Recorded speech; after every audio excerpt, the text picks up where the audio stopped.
Welcome to the BalconyTV interview series. I'm here with the legendary Earth, Wind and Fire. Honoured to have them here. We put it open to our Facebook audience to ask questions to the band. And so we've got a bunch of completely random questions here for you. The first question is probably quite a boring one that you have been asked many times, but where did the band get its name and where is the water? Okay. Well, the band got its name from its founder, who was Maurice White. And actually, this question after 40 years should be expected because a lot of people don't know. Whole generations probably don't know. But actually, that was a time where everybody was into astrology. Maurice White, who's the leader and the founder, and Verdine's brother, started the group, and he named the group after his signs in his astrological chart, and he didn't have any water in it, so he named it Earth, Wind, and Fire. Tracy in Puerto Rico sent in a message saying that you guys just started up right after the civil rights movement, basically, in the States, and they're obviously very, very turbulent times. How did the band cross over, manage to bring together the divide, cross over more into the mainstream with the times being so turbulent? There were a lot of bands that paved the way for us, a lot of bands that really had got the brunt of that whole situation. And so we came through at a time where, you know, the James Browns of the world and all the other, you know, Otis Redding and Wilson Pickett and all the people before them, Sly Stone, they had kind of opened up a lot of doors for us. And then we came behind that, you know, and our music crossed over because we were able to appeal to a wide mass audience. So those acts actually paved the way for us. Yeah. Just being proactive in our pursuit to do the best we could do, create the best music we can create, and stay in a positive frame of mind. We've always tried to stay, you know, not be unrealistic, of course, but be proactive. The last couple of years in America have been quite interesting from a political point of view and whatnot. You played at Barack Obama's. What did you perform at? Did I at the first dinner he gave for the governors, about 2 weeks after the inauguration, for all the governors across the country. And what tunes did you play? We opened up with Boogie One Line, right? Yeah, we pretty much did our full set. Yeah, the hits. Yeah, the hits. About, I wanted to hear the hits. About 40 minutes? 40 minutes, yeah. But it was the first social function of the new administration. And did he dance? He did. Yes, he did. He He danced on all the governors. all the stuff. Right. All the governors did and their wives. And he came to rehearsal, hung out with us, yes. And was he a fan of the band? Oh, yeah. Big time. Very much. Yeah. Very good. How do you feel he's done in office? Well, I think he's done good, and I think that at this point in time, whoever would be in office, that they definitely have more than their hands full of all the things that they are to deal with at this point in time in life. And what he's done, he's brought a lot of generations together, you know, in the whole world. I mean, this is the first time really we've had people of your generation actually participating in the political process.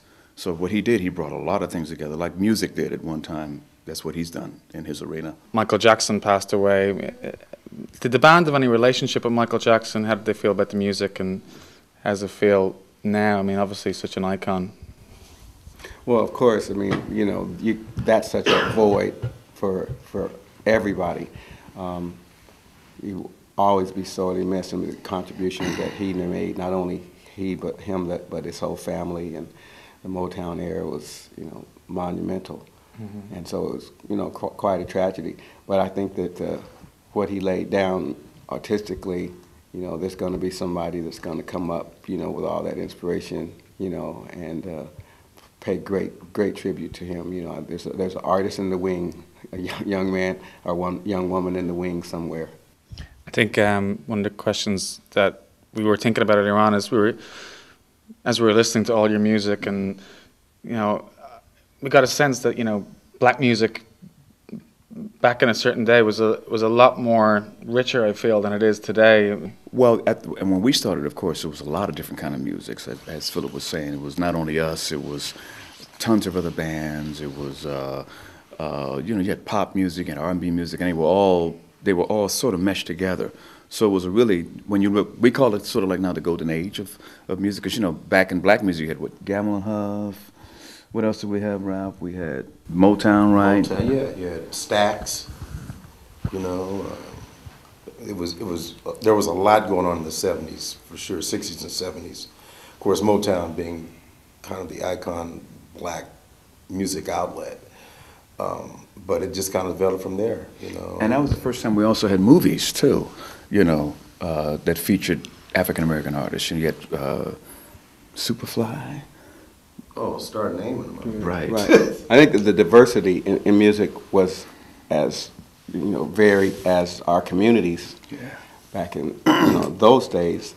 And so each city or region or country, you know, the art was indicative of that particular place. But as things have gotten, you know, more global and things changed, you know, it's harder for you to find that individuality, you know, even not only in artists, but in expression. I guess that music is just indicative of the times that we're living in.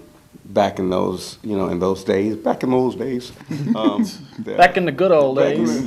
Back in the good old, I guess people were a lot more social and conscious and expressing that in their music, but in different ways. Not that they don't now, but I guess it's different, and the effect is totally different. Okay, there's an artist called Dr. Amazing from Justice Force 5, and he wants to know, what is the way to Boogie Wonderland? What is the way to Boogie Wonderland? Well, you take the 405 south till you get down to about Carlsbad and, you know. What is the way to Boogie Wonderland? I think it's a philosophical question. Okay. I think Wow, you just, you know, start with your groove and your beat and Continue from there. Continue from there. I mean, you've been around for so long, and you know, bands go through all the different stages. Have you gone through the typical stages of alcoholism? Maybe I'm on it right now. Drug abuse. Have any of these stages been prevalent in the band? Or? He was a drunk. He was drunk. I was drunk. We pulled him off. Yeah, you know. yeah. It was orange juice, though. Yeah. Toxic. Orange juice. Yeah. actually, on a more serious tip, we didn't let those kinds of distractions get to us. We knew what was out there, but we just kind of stayed away from it. We tried to live a very clean lifestyle and be health conscious, and so. And we had each other, you know. We're old enough to be you're probably like 26, 27. I'm an old soul, though. Yeah, okay, that's okay. Well, not that we were angels of any Right, sort. yeah. No, I never said the word angel. No, I'm just saying. You're not angels? But you know, we were fortunate. You know, we were fortunate. So. Yeah. There's a great singer-songwriter in Dublin. She's called Lisa McLaughlin. She wants to know what time of the day is best for writing songs. Not sure if you're all involved, or do you have? There is no best time of day. The best time is when the creative spirit hits you. You can't control that. You know, you can't sit down and say, well, 12 noon, I'm going to start working on this song. It's about when the creative spirit hits you. That's when. Is there a typical time where the creative usually hits you? Actually, there's not. 'Cause you might be a 3 a.m. person. But, I mean, it varies from songwriter to songwriter, but there's no special time. What do you think of Elaine from Seinfeld's dance to Shining Star? Did you ever see that episode? Oh, you have to have seen that episode. It was at the end, yeah. Oh, did you see my that? Yeah. goodness. Yeah. Yeah. It's classic. That was It's quite, classic. yes. Very classic. Very She had classic. quite a dance step going on She there. sure did she? Yeah. Yes, she did. I think I Bless missed her it. heart. I did miss it. a I classic. saw it and was on the floor. Yeah. Well, she is amazing anyway. She's Yeah. funny as could be. I hope you got a royalty check from that, though. I don't know. Moni in Stuttgart is looking forward to seeing you play at the Jazz Open next week. And the question they want to know is, where do you live? Which I think is a bit of a stalker-ish like question. So then makes me ask, have the band ever had any stalkers? No. We went up to stalkers. No stalkers. No stalkers. No. In 35 years, no stalkers. Is that a good thing or a disappointing thing from a band's point of view? But that came later. Doesn't disappoint me at all. No, not at all. No. Stalkers Gives came me one later. less That was thing like to you do. guys' generation, Stalkers. Right? Stalkers, Yeah, okay. yeah. What drives the band to continue touring? Well, we have a lot of fun, and you know, I mean, actually, people still love the music, and we have an intense passion for what we do. Try to keep it fresh and try to continue to push the envelope, keep people around us that keep us on our toes and stuff. A question from a great singer, soul singer, based in Ireland actually. Her name is Miranda Rosenberg, and she goes, "What's the best advice you could give for a live performer who wants to move on to the next level?" I think there's always luck involved in it, but is there anything? The simplest thing that I always say is try to do it as much as you possibly can, because you can theorize it, or put it in your head, but unless you're out there actually doing it, and on whatever levels, you have to just do it on whatever levels you can until you move from that level to the next. But you got to do it a lot. Do you have any The same. personal Exactly. advice? Yeah, the same. You have to, you have to just keep doing it, because you learn by doing it. You have to do it. What you do most is what you do best. Tom, the usual presenter of Balcony TV, he's a bass player, and he really wanted to do this interview, but he had to go play a gig. Right. But he wants to know, do you have one piece of advice to be able to play the bass funkier? Well, you just got to play. You just have to just play. You got to play. You got to listen. You have to see other people play. You start with the favorites that you love. And then you just keep listening. And if you're in it, want to be funkier, you got to listen to more funkier things. If you want to be more jazzier, listen to more jazzier things. And you kind of confine your way in those different spaces.